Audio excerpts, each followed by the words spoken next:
મિત્રો, સુરેન્દ્રનગર જિલ્લામાં ખેડૂતો પોતાના ખેતરમાં વીજ લાઇન પસાર ન થાય એ માટે શાંતિપૂર્ણ રીતે વિરોધ કરી રહ્યા હતા.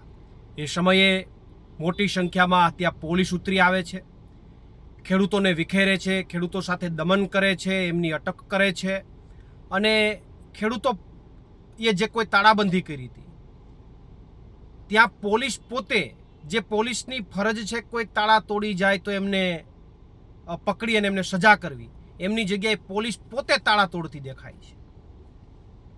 ગુજરાતમાં ક્યાંક ને ક્યાંક પોલીસ એ પોતાની ફરજો અને પોતાની જે કંઈ પણ કામ કરવાની પદ્ધતિ છે ઘણા સમયથી બદલી નાખી છે. આ ભાજપના શાસનમાં કોઈ ખેડૂતના ખેતરમાં, મને એ નથી સમજાતું, કોઈ ખેડૂતના ખેતરમાં કોઈ ભૂમાફિયાઓએ કબજો કરી લીધો હોય અને જ્યારે એ ખેડૂત અરજી કરે તો ત્યારે બે પોલીસવાળા પણ ત્યાં નથી જતા અને આ વીજ લાઇનમાં કંપની જ્યારે ફોન કરે ત્યારે ટોળે ટોળા પોલીસના ઉતરી આવે છે.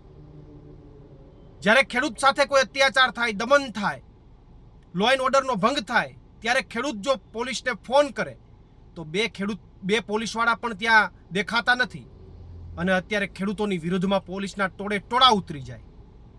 જ્યારે ગુજરાતની અંદર